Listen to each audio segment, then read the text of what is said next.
Derek Taira is an associate professor of educational administration in the College of Education at the University of Hawai'i at Mānoa, and comes from a long line of public school teachers. Originally from Kailua Kona, Hawaii, he earned a dual PhD in 20th century US history and educational policy studies from the University of Wisconsin-Madison in 2016. He completed his dissertation under Bill Reese, who is also the first person he thanks in his acknowledgements. Derek's the recipient of multiple grants and fellowships from the Spencer Foundation, including a prestigious National Academy of Education Spencer Foundation Postdoctoral Fellowship. Derek has published his work in multiple journals, including the History of Education Quarterly, Comparative Education Review, and Pacific Historical Review, among others. Derek's research focuses on Indigenous experiences in settler schools, as well as the histories of Territorial Hawai'i, American education, the Pacific world, and the Progressive Era. His recent book, Forward Without Fear, Native Hawaiians and American Education in Territorial Hawai'i, 1900 to 1941, examines Native Hawaiian engagement with territorial public schooling and was generously supported by the Spencer Foundation, National Academy of Education. His upcoming research explores Native Hawaiian youth incarceration, the ideological origins of the Kamehameha schools, and a comparative history of colonial education and language policy between Hawaii and the Francophone Pacific. Well, mahalo, everyone, for joining.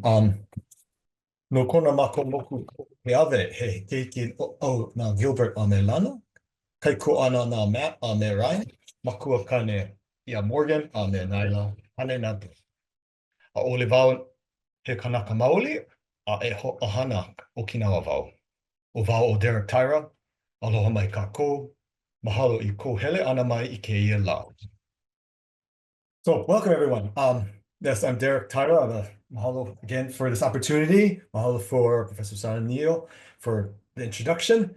Yeah, so I would like to start with kind of something that's kind of make it a bit light, because given what we are all experiencing currently with in higher education, currently in education just broadly, but I kind of wanted to have this was provided to me by my wife, and I kind of thought it was a great way to make things lively about the importance history has in many ways to kind of guide us through difficult times by understanding what has happened before us, and not necessarily to provide us a clear direction, but to inform us how we can make decisions based off of those who've come before us. And so this opinion, or this onion headline was kind of a nice way to kind of just make things a little light given the challenges we face now. And so like some of my students are on this, joining us on this talk, would recognize this roadmap, but I always like to kind of put some things forward to kind of signpost to follow as we go along to organize my talks. We're going to start with our intros and then context. So through this context, I'm going to be talking about the powers of narratives, and then how to situate a lot of these things within a broader historiography, and to help us understand how a lot of what was going on in the territorial era was based on this idea within the white oligarchy of how to make Hawaii safe for America. So using education as a tool or even a weapon to try and convince people both on the continent, so the US, but also in Hawaii there, that Hawaii was always American. And so it was through education in particular that, and controlled public education, that this white minority elite were able to try and promote it. But on the other side of that is that we can talk about and look at how these educators tried to promote it, but then on the other receiving end, it was much more messy. It was contested, it was resisted, but it was also adapted. And that's how we'll be looking at through Native engagement. I'll offer some takeaways, some comments and reflections. But first, why schools? And to kind of bring this forward, I want to just share a quote from my friend and mentor, Bill Reese, when he says in an article he wrote about why Americans love to reform the public schools. He says, schools are expected to feed the hungry, discipline the wayward, identify and encourage the talented, treat everyone alike while not forgetting that everyone is an individual, to raise test scores, but also feelings of self-worth, to ensure winning sports teams without demeaning academics, to improve standards, but also graduation rates, to provide for the differing learning styles and capacities of the young, while administering common tests, and to counter the crass materialism of the larger society while providing the young with the skills and sensibilities to thrive in it as future workers. He concludes with, no other institution in American society carries this weight on its shoulders. And so that's kind of the animating reason why I look at schools, at the history of education, because through this, you can really get a sense of what is going on in a given society. And so as this diagram shows, that schools are the center of so many things, whether it's responsible taking, exploring kids about school programs, providing support for families, being a space and a place for communities to gather, to also promote the health and welfare of children, and also for business and employers. And so, but beyond that, it offers these ideas of basic needs. It's also the center for culture wars, but it's also a very powerful place for social development of children. And so, covering this all, and we can see this in the contemporary, that there's this anxiety about the future. Schools are this continuous battleground for understanding the future of the society, of a culture, of a nation. And so that's why schools are a very critical place to have these kinds of conversations, especially explore historically, because then we can understand why we are the larger political and social cultural challenges we face. A lot of it do reside around the future and around this idea of what's going on in schools. And so that's the focus of why I want the public school system in Hawaii, and my examination of it was an important intervention for me. But surrounding all this are this idea of narratives, and I want to play this short clip. It's a silent film, so don't feel like I'm muting anything. I just want to show a short bit of it and think about how it's being represented. So this was produced 100 years ago by the Ford Educational Foundation, a wing of the philanthropy part of the Ford Motor Company. And so just see how Hawaiians are being represented 100 years ago.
Okay, so I just wanted to show that short clip because, again, this is an educational resource that was promoted by the Ford Foundation as a way to kind of introduce to the nation the Hawaiian Islands. But in this clip, you do see a very simplistic representation of Native Hawaiians. Smiling, having fun, going to the surf, and eating. All the while smiling, just having a very easygoing demeanor. And so it kind of gives a sense that Hawaiians are just, it represents Hawaiians in a very narrow, in a very narrow sense. And so, again, this is an educational video. So for no one who has any understanding of Native Hawaiians, they see this and they get this representation, again, of a very simplistic life from a very easygoing and simple people. And so this kind of narrative is being promoted across that, again, that Hawaii is this place of paradise. And, when it comes to later into the 20th century, postcards also represent these, reinforce this idea of Hawaii of being a paradise, a place of relaxation, escapism, tourism, with all along this idea of a very quaint and primitive people who just live life in a very simplistic way. And again, being depicted in these kinds of postcards, you can kind of, again, see how these narratives continue to move through the territorial period. But again, this is not operating in a vacuum. This idea of just expansion and controlling of narratives to try and then promote and justify expansionism and occupation can be then seen later into the 20th century in 1976 when the rise of Schoolhouse Rock and this particular clip of Elbow Room. So have a look with this as well. One thing you will discover when you get next to one another is everybody needs some elbow room, elbow room. It's nice when you're kind of cozy, but not when you're tangled nose to nosy. Oh, everybody needs some elbow, needs a little elbow room.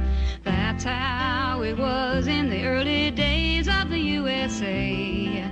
The people kept coming to settle, though the East was the only place there was to go. The president was Thomas Jefferson. He made a deal with Napoleon. How'd you like to sell a mile or two? Or 3 or 100 or 1,000. And so in 1803 the Louisiana Territory was sold to us without a fuss and gave us lots of elbow room. Oh, elbow room, elbow room.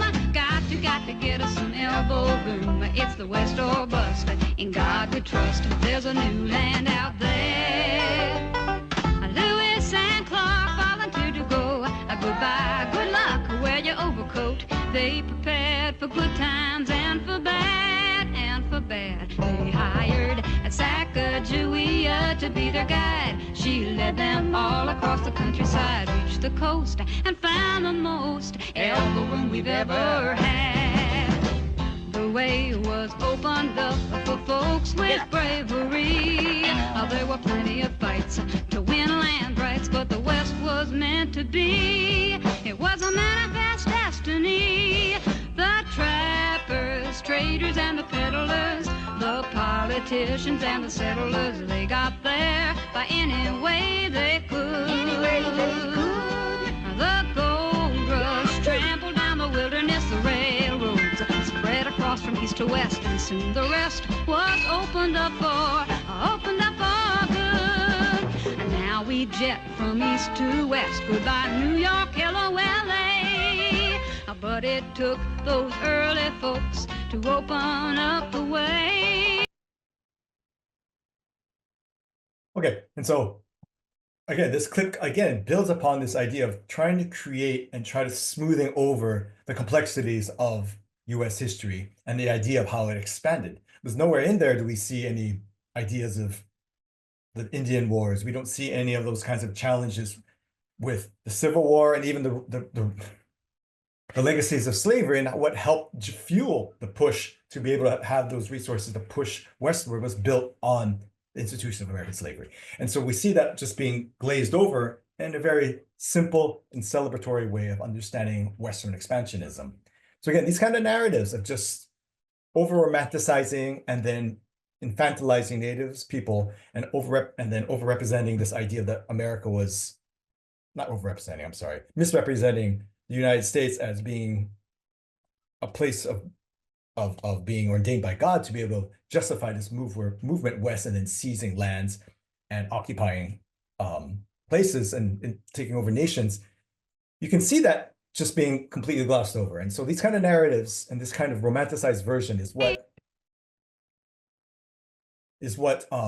the backdrop for understanding, or historiography for understanding some of these themes that animate the white educators and the oligarchy that control Hawaii in the early 20th century.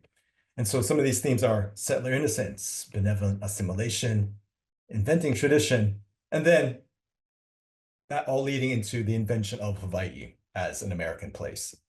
And so some of the things that are animating, not just help inform how I approached this project, was this idea of innocence of intentions and the innocent empire, and by Patricia Limerick, where she says moving west equaled the innocent intentions of improvement, opportunities to progress, that the pursuit of legitimacy and property was the pursuit of a legitimate way of life.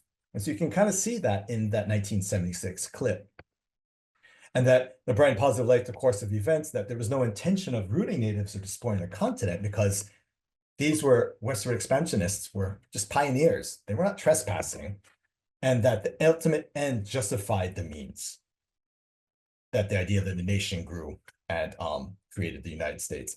And then again, with Vincent Raphael's White Love, we can kind of, he talks about how this idea of colonization was then, with that linguistic term becoming, or euphemism of benevolent assimilation, that US colonization was neither exploitive nor enslaving, and that it was very distinct from European conquest, because it was US benevolent assimilation was not violent, and that it implored this idea of noble ideas of civilization, and that America's colonial rule was a precious gift, as opposed to extracting resources. The idea is that American civilization was a net gain for anyone who happened to be the recipients of it. And then we can building off of Eric Hobsbawm's idea of the inventing traditions, we can see what happens in the territorial period with these educators, because what they try to do is try to reconfigure Native Hawaiian history to fit into this broader narrative of Western expansionism. And so it's basically a process of formalization, ritualization of practices, and essence, going through the curriculum and creating a curriculum that reinforces these narratives.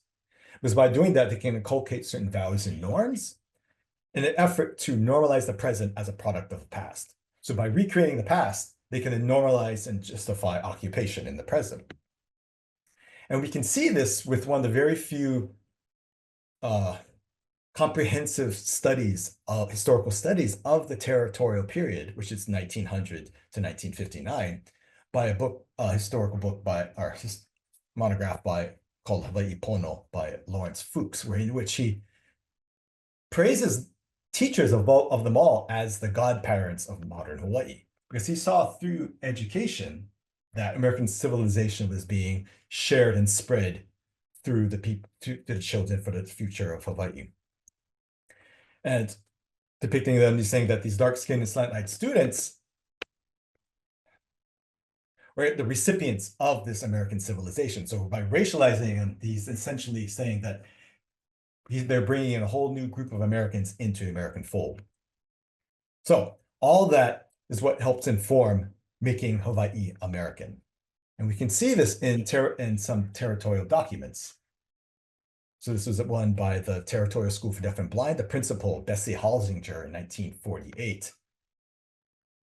And as you can see, especially in the central paragraph, you can see Halsinger just in a very flippant way, expressing how it is a burden for her as a white, middle-aged educator from the continent to always have to explain when she goes for traveling, when she's writing to people on the continent, to have to explain the Hawaiian language. For her, it was a burden. So you can kind of get into the mindset of a lot of these educators to say that in her mindset, she understood that Hawaii was American. English is supreme. And you can see that in her just like celebration, in her celebration, I guess, in the sense of that, oh, now we can be called something that everyone can understand, where it's centering, again, American values, American feelings, is taking the center of replacing the idea of what Olelo Hawaii or Hawaiian was prior to American occupation. So American schools and colonizing tools. And we can see this again, this idea of racializing Native Hawaiians as being happy that they have become American citizens. And we can see this with the first state superintendent, Walton Gordon, in which he's observing a school in 1960, and he begins this article about the Hawaiian public schools when he's coming in a very anecdotal way. He's observing a classroom and he says, oh, this one little Hawaiian boy asked this question to me about when will we get snow? And then he observes another conversation among two other Hawaiian boys who argue among themselves, who say, you can say Melan Haules now, us all may learn how it is. So in many ways, he says this in a way to say, look, our schools are working. Hawaiians are now seeing themselves as American. And again, we see this being pushed. These kinds of narratives are being pushed by a whole range of educators. And the first president, or the president of the University of Hawaii, David L. Crawford, goes on to, in a particular speech, celebrating that Hawaii was always American by saying that the history of Hawaii has been always dominated by American principles and ideals. Benjamin West, the Territorial Teachers College president, which later becomes the College of Education, he writes in several publications emphasizing this idea that Hawaii was always already American in character, and that reason that they were American in character was the result of American leadership based on roots deeply embedded in American precepts and practices. Willis T. Pope, University of Hawaii president and a later territorial superintendent, explained how the Hawaii's public education system was marvelous because it transformed an almost savage people into a highly civilized state. And it's because of that, the schools provide a strong moral influence, which has been vital. And that good influence is evident to today.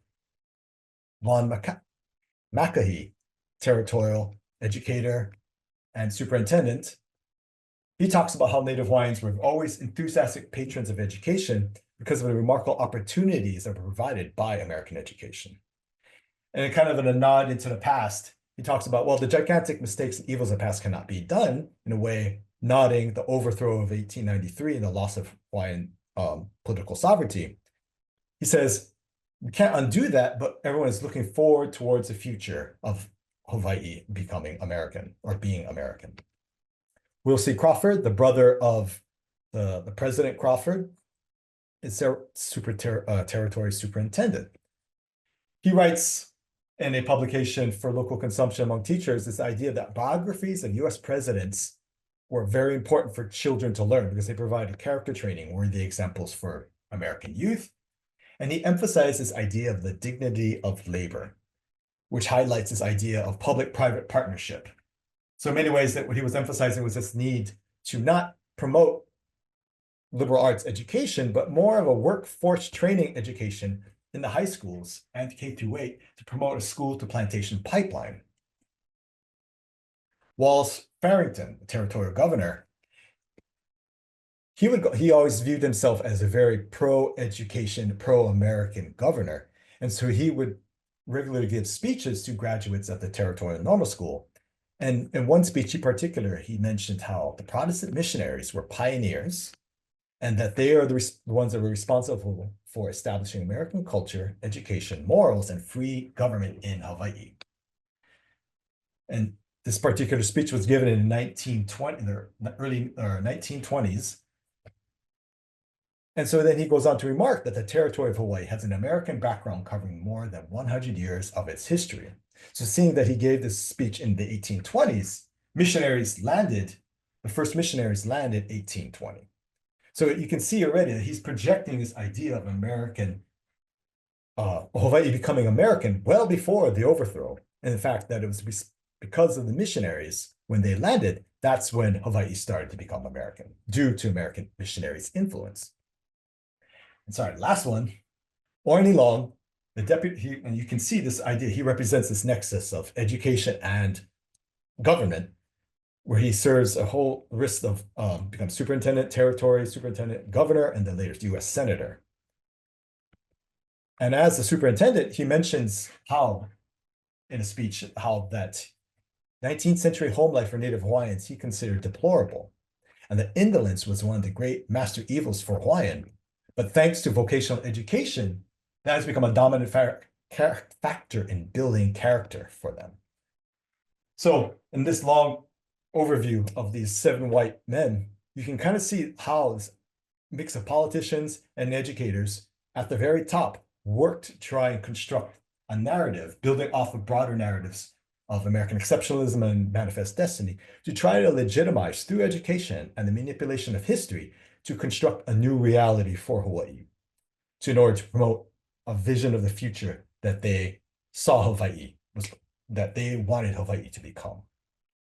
Now, Now, this is a place where I want to introduce the idea of contestation and resistance. And that to explain that just because this was being promoted in the schools, just because that the leadership worked hard pretty much over the course of the entire 60 years of the territorial period to promote this narrative, doesn't necessarily mean that it was actually accepted and generally accepted. There was pushback. And I want to show this, and it's kind of as a great example of this, how the reception of these narratives was not complete, by providing a quick clip by the late Haunani-Kay Kumu Haunani-Kay Trask. We have another call waiting. Hello. Could I? Hello. Go ahead. What's your question, please? My question concerns, you blame it on the white man on how we came over and take your land. I don't understand when the Japanese are coming over and they're buying it, and that's okay. I don't see what this is about the Howleys coming over. You come over to our country and buy up our land too. It works both ways. I don't see how you can have this rallies and everything against the white man. This is America, Let me just say something to this call. This is not America. This is Polynesia. Our country was stolen. That's one of your problems. You're ignorant, woefully ignorant. I am very active against Japanese ownership of our land. I have testified repeatedly at various commissions and at the legislature in opposition to any foreigner owning Hawaiian land. But you, caller, need to learn about Hawaiian history and about where you are. And that attitude that you have is the same attitude that Joey Carter has. You think you are in America. You are not in America. You are in a colony that is in Polynesia that was forcibly taken, just as, I might add, all of Eastern Europe was forcibly taken by the Soviet Union, which Americans think is a very, very bad place. The bad, bad Soviet Union. Well, the bad, bad United States of America took Puerto Rico, it took Alaska, it stole Indian land, it took Hawaii, it took Guam, it took Micronesia, Palau, and you had better learn that history because you are the recipient of an imperialist tradition.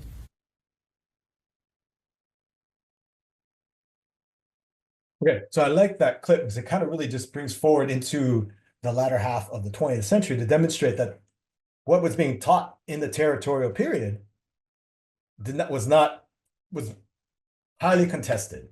And with Haunani-Kay Trask, professor of Hawaiian studies, a big proponent and one of the architects for the creation of a Hawaiian studies program at the university, or Hawaiian Studies Department at the University of Hawai'i, Mānoa, you can see how she is not at all embracing this idea of Hawaii being American. And so but that is not something that just existed in a vacuum. She is the recipient of this broader legacy during the territorial period of resistance, contestation, and survivance of Hawaiian culture, language, and identity. We have another. And so a lot of the sources I've found for this came through understudied, underexamined materials and student papers that are the big part for my chapter 3 of looking at student voices relies on these kinds of papers where students wrote essays and autobiographies that exist in archives but have been overlooked. And so one in particular was written by a anonymous Hilo High School student in 1926, where she wrote a life history and she called herself the daughter of the soil. And she says, I expect to live out my last days on these beautiful islands due to my love of them. I am a daughter of the soil. And as she notices, she's not immune to the ideas of what's going on around her. She notices her race is dying out and that she would rather live in Hawaii and contribute to the benefit of her people rather than live on the US mainland. And she decided the best way to do that was to become a teacher. We see this with Charles W. Kemp. In 1936, he writes in what is now the Honolulu Magazine, a tourist magazine, but at the time it was called the Paradise of the Pacific. A graduate of public schools, the only high school at the time was McKinley High School, named after the architect of American expansionism at the turn of the 20th century. President McKinley oversaw the annexation of Hawaii. So he's a graduate of that school. He graduates from UH Mānoa, but he specializes in learning Olelo Hawaii, or Hawaiian language. And in this particular publication, he says very boldly, I am a Hawaiian. And he critiques by saying, the white fathers from the land of the free decide my people should go to school. But he says, hadn't they always been to school? Were not the great out of doors their books and the education was brought without regard for the elements in my people's culture that were worth saving? And again, echoing what 10 years earlier from H.H. Ford mentions, he expresses how I am still a Hawaiian and I am proud of it. And again, this is supposed to be a time where if you were listening to, if they were to have taken in the messaging from the white oligarchy and the white minority government and the educators there, this should not be happening. But we also see these things existing in school petitions, where we see outside in the communities, in the rural areas, families and community organizers are pushing back against centralized control and trying to advocate for education according to their needs, not that of the central powers. And we see that from 1890s through the 1940s, there's a series of petitions writing to the Department of Public Instruction, advocating for more local control over public education and better resources. And within these petitions, there are patterns breaking down over objections and demands. And so over objections, we see complaints over physical and verbal abuse from educators and administrators in certain instances, that there's a rural neglect of infrastructure and resources for education there, and complaints over poor teacher performance, that teachers were lazy, some were immoral. But the overwhelming were about this idea of sort of demands, that demands for greater local control over curriculum, hiring and firing, and also for infrastructure, better transportation, new buildings, and for more resources, more teachers, and more subjects. Because again, what the DPR was trying to promote was the school to plantation pipeline. And so many of the people in the rural areas did not appreciate that and wanted something more beyond a more liberal arts curriculum, something to be able to have a chance for their children to avoid going to the plantations. But even then, this is not just the students, not just the teachers, not just the community. Politicians, Native Hawaiian politicians in particular, are extremely active during this time, trying to reverse Act 57, Section 30, that was passed in 1896, that made English the medium of instruction, erasing Hawaiian language during the kingdom as the medium of instruction in the public schools.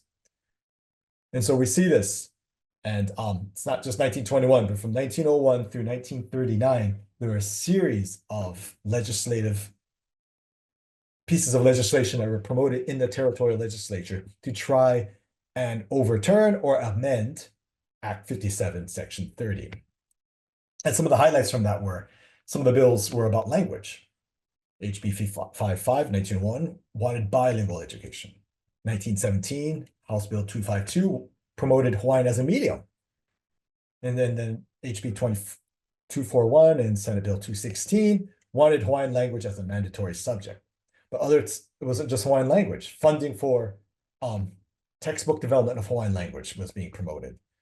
1937, they wanted higher education scholarships for Native Hawaiians, and for rural communities, these series of bills also wanted more rural communities wanted more education resources for Native Hawaiians in rural communities, especially for Hawaiian homesteaders. So in summation, closing, basically, I just want to promote this idea that there's powers in narratives, and that we need to be wary of the dangers of a single story. As we could have seen earlier in my presentation, that there's these single stories animate a lot, even to today, how Hawaii is represented. And I also want to highlight the relevancies of histories of education, that the histories of education, histories of schools, are a very critical space to examine just broader social and cultural and political developments and histories of the United States, as well as other places. And that contextualizing it within today, the challenges we face, that we can learn from a lot of what children or students and parents and educators during this time of Territorial Hawai'i, Native, particularly Native Hawaiians, that whereas there may not have been organized resistance in the sense of mobilization and protest in the streets, many found strength in promoting daily individual acts of defiance. And then we need to also remember that there was promoted ingenuity in forms of resistance and contestation. So again, daily acts of defiance could easily have been speaking Olelo Hawai'i or teaching Olelo Hawai'i outside the classrooms in informal places, whether doing in their homes or promoting cultural arts and training outside of the schools. Teachers were a big part of that. And so we find that kind of ingenuity in forms of resistance and contestation is something we can take from, that we can think of.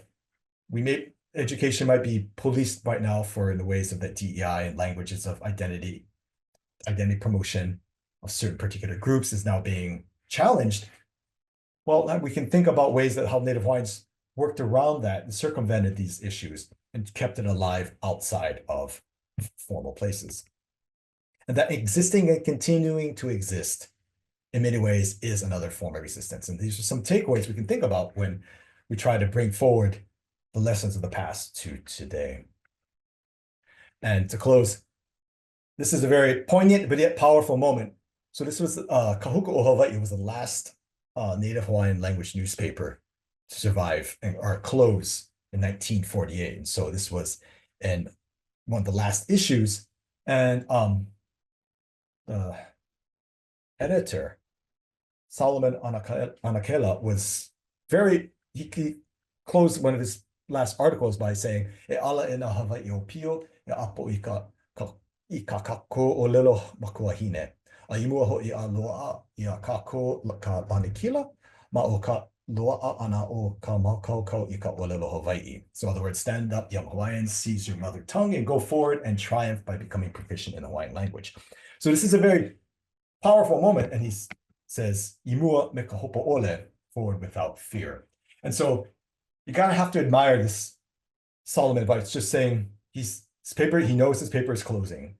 He knows that the Hawaiian language is on the decline, and that 1948 moving forward is a very critical moment of Americanization ramps up in the post-war era with anti-communism, and anything that was seen as not pro-American was seen as anti-American. So Hawaiian language legislation that was during the first half pre-war era of the territorial period disappears in the second after the post-war period. So he looks at it and he says, "Yeah, I have to close my newspaper," but he is remaining strong and defiant, moving forward, knowing this paper is closing. And so that kind of is a good sign for us, as a good lesson for us to remain resilient, even in times of desperate times or challenging times. And so last slide. This is also a good lesson to take from a young little boy and his stuffed tiger, that we should remember to, we should continue to live, and we should give ourselves permission to laugh. That he pokes fun at this idea, which you can see what Calvin is doing, is that he's creating his own history, he's creating his own existence, and he's creating his own reality. And, in many ways, that's kind of what's going on now, is changing the past to fit what one wants it to be and creating our own reality. So we need to laugh at that. We need to stay strong and realize that is ahistorical, and that is something that we should take heart and realize that what we're living in the current moment is something that we are going to look back on, but also to realize that we as scholars, parents, family members, friends, teachers need to remain resilient, and that we need to remain strong in these moments for our children, our students, and for our communities.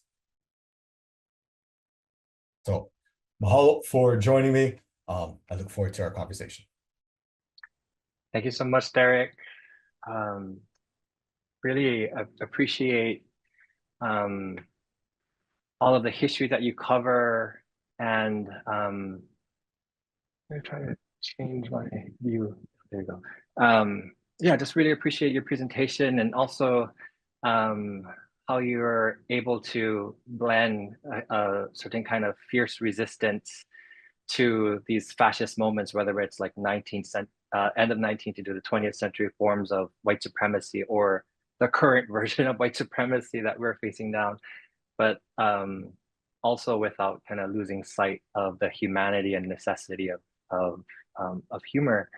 And yeah, just I would just say that like reading your book in the context of everything that's been happening over the past week, the way that DEI is kind of being uh, characterized as being discriminatory and in opposition to the 14th Amendment, and how much I appreciate even just the title of your book, like Forward Without Fear. Like it feels like I need some of this right now. And so yeah, I just want to thank you so much for your book and for your work and then for your words. And I guess maybe if you wouldn't mind just kind of starting us off and telling us like your sense of the general kind of historiography of Hawaii, maybe of the territorial period, maybe some of the audience members are unfamiliar with some of the ways in which historiography has been critically transformed by making use of the Hawaiian language archives, and the sort of challenge of the territorial period in terms of how it's long been kind of written about in the ways that your book really challenges, and the ways that maybe education plays such an important role in rethinking that the territorial period between 1900 and 1959. Oh no, great question, mahalo. Yeah, certainly the book by Noe Silva, looking and exploring Hawaiian American colonialism and the idea that by unearthing, when she unearthed and wrote about the Ku'e petitions in 1897, that really was a moment to really that shattered historiography about Hawaii and even US expansionism to say that Hawaiians just rolled over and accepted American status and it just went forward with it and turned silent during the territorial period. So that book really kind of got the ball rolling to say it was a much more vibrant era that Hawaiians have always remained active. And so the Ku'e petitions in 1897 were a good launch pad for me to restart rethinking these, or to examine the territorial period, because you can't just have that happen and then all of a sudden 1898 happens with annexation and then, oh, okay, now we're really American. So that was a big start for me. But I think when it comes to that, well, I mean, that was a good way to start challenging narratives. And so Lawrence Fuchs' book, Hawaii Pono, was, again, it's the only really survey of the territorial period. And he celebrates this idea of the single narrative of Hawaii, that the territorial period was this incubating moment for Hawaiians to become, and the people of Hawaii, immigrants as well, transitioning from their old ways into the new progressive modern ways of American democracy. And schools are a big place for that. But again, building off of Silva's book and inspired by that, I realized that the territorial period has to be much more vibrant than that. And so by looking at schools, you can see that it's not just students, but teachers as well, principals. The majority of them, or a large number of them, were Native Hawaiian, had different ideas of what American education could do for them, as opposed to them. That's education being done to them. They took it and embraced it in ways that were in opposition to the settler government. Mm-hmm. Mm-hmm. Yeah, it's such a weird period in like the way like you're talking about like Lawrence Fuchs' work and others. Like it's almost like the territorial period is kind of imagined as like the final victory post, as if the overthrow and annexation, and then it's always already American into the territorial period. But then of course we know that like there was so much opposition and so much resistance in the school systems around language, around statehood, around so many other kinds of things. And yeah, so I really appreciate you're helping us to kind of think about the territorial period in more complicated ways. And like in our conversation that we had yesterday too, like I really love how much you think about education as not only within the kind of formal structure and time of like during class and during school sessions, but like, you know, chapter 4 like introduces us to all of these Kanaka women teachers, administrators who are really kind of thinking about education much more broadly. And yeah, this really beautiful line where they envision schools as complete learning institutions woven into the fabric of local communities. I really love that. And I was wondering if you wouldn't mind just kind of elaborating, because I know you did kind of mention it a little bit in the presentation, but if you wouldn't mind like just kind of expanding on that chapter for the audience. Yeah, no, mahalo. Yeah, it was very stark to read, to learn about, in particular, in comparison, how white continental administrator principals who came here to become principals, how they saw schools and how they operated and managed their schools versus the Kanaka Vahine, how they ran their schools. And you could really see the difference with how Native Hawaiian principals saw their schools as community places where they tried to get the community to come, not just for school, to promote it, but also get involved with career building and just beautification. Whereas you saw with continental teachers, educators, it wasn't so much that they didn't think education was important. They just saw it as something you punch in, punch out. School starts at 8 a.m., ends at 3 p.m. And that was it. And they saw the students as individuals as opposed to a collective. And so, yeah, you can see that also with the teachers who saw themselves as Kanaka teachers. You saw them operating and teaching in the schools, but then just teaching Hawaiian language on the side, getting involved with community events, writing textbooks, collaborating with other teachers to promote Hawaiian language, Hawaiian studies curriculum. So you saw them much more active and engaged with trying to promote learning Hawaiian cultural studies. Even if it was in English, they were still interested in promoting and keeping it alive. And that they saw education outside the classroom as just as important what's going on in the classroom. And so it was very community oriented. And kind of what our conversation was when you mentioned about Robert Wilcox as a territorial delegate that I begin with an introduction. He saw that as well, but he also saw the importance of community engagement as something that needs to be promoted.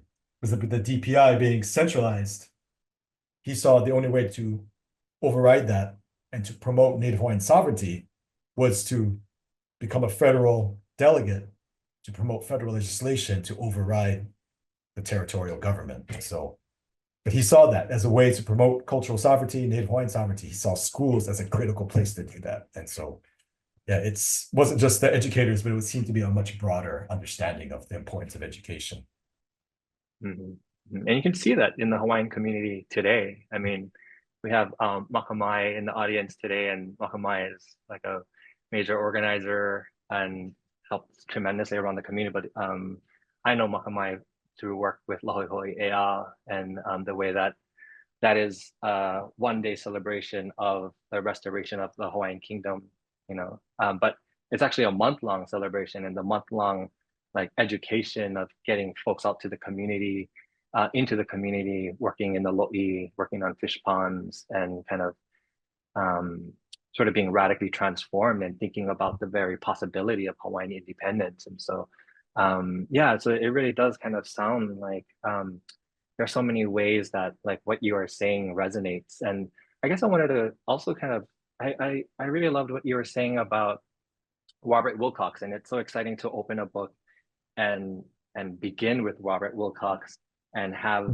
him talk about the desire to decentralize and give more sort of authority over curriculum and instruction to communities, which is a kind of land-based but also place-based way of thinking about knowledge, of ahupua'a systems, of ike, and all this like diversity and heterogeneity that it seems like centralization really attempted to squash, at least in the territorial period.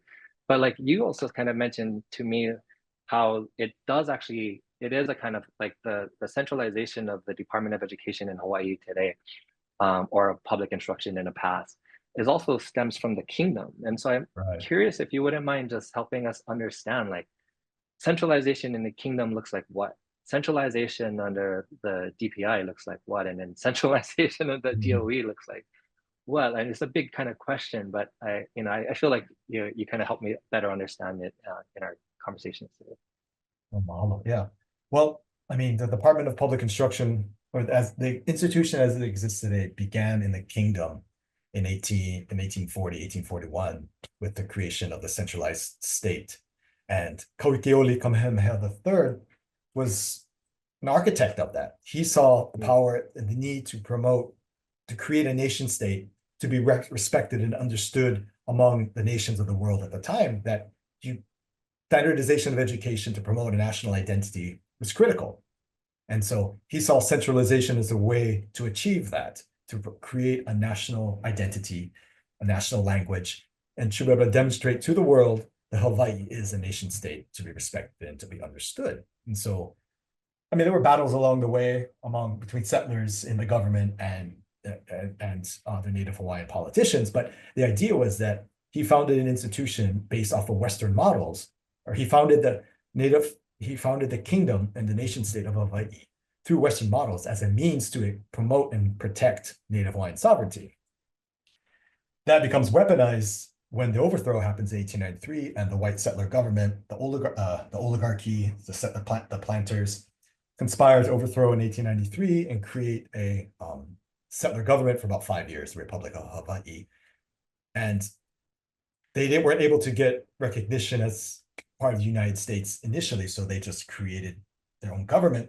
But rather than create a whole new system, they saw what the centralized government, they saw all the institutions in place by the implemented by Native Hawaiians as a great model. So they didn't change anything. They just changed the titles, but kept the infrastructure in place, which then was, again, kept in place in 1898 with annexation and goes on to the territorial. So it's for them, the white settler government, to promote and keep control of Hawaii. Why change anything? Because to them, they saw the centralization as a powerful tool to promote Americanization. And white settlers represented less than 10% of the population throughout the territorial period. So, and with the way that the territorial government was set up, they were not answerable to the voting public. Only the legislature was something that could be people could be elected to. So the governor, the superintendent, any of the executive branches, any of the judges were immune basically from public opinion. So only through federal intervention could anything be overridden by that could override the territorial government. So you can see how there was no interest in trying to democratize the system because it was worked in the benefit for the white oligarchy. And then how does that play into, like, and I don't know how many of the folks in the audience know about, like, Hawaii school system, which is just kind of one large Department of Education across the entire state, whereas like in most other states, it's kind of divided by property tax and school districts. In there are multiple school districts. In Hawaii, there's just one school district, right? And so, like, how does that sort of play out today? And like, to what extent do you see like Hawaiian language immersion schools or the Halakumana and other schools sort of carrying on the tradition of Kauikeuli, or into Robert Wilcox and others who was thinking more about kind of place-based knowledge and a kind of knowledge that can be anti-colonial? Yeah, no mahalo. I think it's a tension in many ways where you see the charter school movement being really embraced by Native Hawaiian communities as a way to fulfill Wilcox's vision of what or sovereignty and this idea of relative independence from the centralized school system to be able to control education on a local level through community involvement. But yeah, certainly the DOE, or the Department of Education, remains the same structure essentially from when the territorial period was, that it remains a very pro-Americanizing system where, yes, there are additions to it to try and promote cultural awareness and language, it still remains unfulfilled. It's still unfulfilled. It's not fulfilling the 1978 Constitution, where Hawaiian language, Hawaiian culture needs to be, or is meant to be mandated as a part of the curriculum. And so those, you kind of see that tension, or not tension, I'm sorry, you don't even see that as truly being a prerogative of repetitive governments since 1978 here. To try and enact bilingualism, because we are the only state that has a two-language system, Hawaiian and English. So what would that look like? Like we were talking about yesterday, what would that look like to actually fulfill that mandate and actually have the political will to insert that? Hawaii would look, I think there'd be a much stronger sense of place-based and yeah, just it's hard to even imagine what it would look like, but it would definitely be different from what it is today. And it would address so many issues that we face today, like climate change, right? Like we're importing 85-90% of all our food into Hawaii, and it contributes to 40% of greenhouse gases globally, right? Just that industrial agricultural model alone. And it's just still, it's like how Hawaiian knowledge is always kind of perceived as irrelevant or outmoded, or as coming in conflict with more rigorous like forms of education. Right. It's more boutique. It's like it's something to be just trivialized as, oh, this is a flavor of the state, but really this is an American state, and we need to promote American values through education. You're right. Exactly. Yeah. Which is why I think Trump's stupid fascist way of characterizing DEI as discriminatory, and I mean, even like it's referencing the SFFA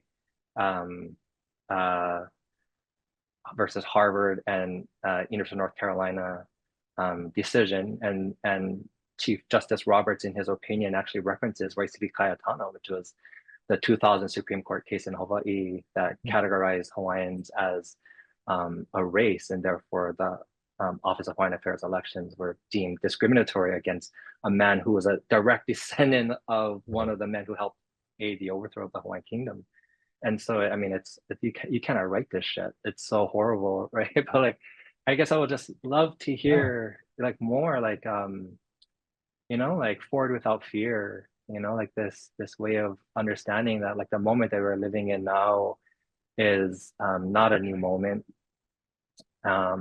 And that you have, again, another numerical minority kind of making use of a kind of like racial supremacist discourse, and Elon Musk, who's doing Nazi salutes and who is funding far-right organizations throughout the world. You know, it's transparent, like we can see what's happening. And yet now so many of us have to kind of justify the work that we are doing, even as we know that a lot of the knowledges that exist within these communities actually provide an alternative to this system that is unsustainable, period. I just would love to hear, like, I really love chapter 4 and the ways in which it's, again, it's kind of thinking about, you know, like having to a certain extent comply, but then, you know, you are also always able to kind of like expand and add to like what we are able to sort of share in terms of wealth and knowledge and information, community building, and Pilina, etc. But yeah, I'd just love to hear what can we glean from your book for the moment that we are in. Yeah, I think we just that's a great question, mahalo. I think contextualizing and remembering that what Native Hawaiians lost in 1893. Just imagine this idea of losing your sovereignty, saying that your history is being rewritten by others, a very small group of people telling you, no, your history is actually this. And therefore, you should be happy that in April 14, 1900, you are now made American by fiat. Congratulations. That kind of idea that you had your own nation, your own citizenship, and all of a sudden you were bestowed a new citizenship without being asked. and then you're being told your history is not what you thought it was. Like that, in many ways, is just a very powerful, that's a powerful experience to go through. But I think what we can learn from is that education, in many ways, by keeping it through education, you can still maintain yourself. Like I think these Native Hawaiians demonstrated, you can stay strong through education and preserve and just persevere. And I think perseverance and survivance is a great example of, I mean, the project is never over. And even to today, many, as you are well aware, many Native Hawaiians are not happy with how the state of affairs, but they remain and remember who they are. And I think that's what is needed to continue going forward, to continue to resist, to push, but also remember who you are. And I think we can also draw examples from, again, that's why I think education is such a powerful way to examine these kinds of issues of civil disobedience, but also just community survivance.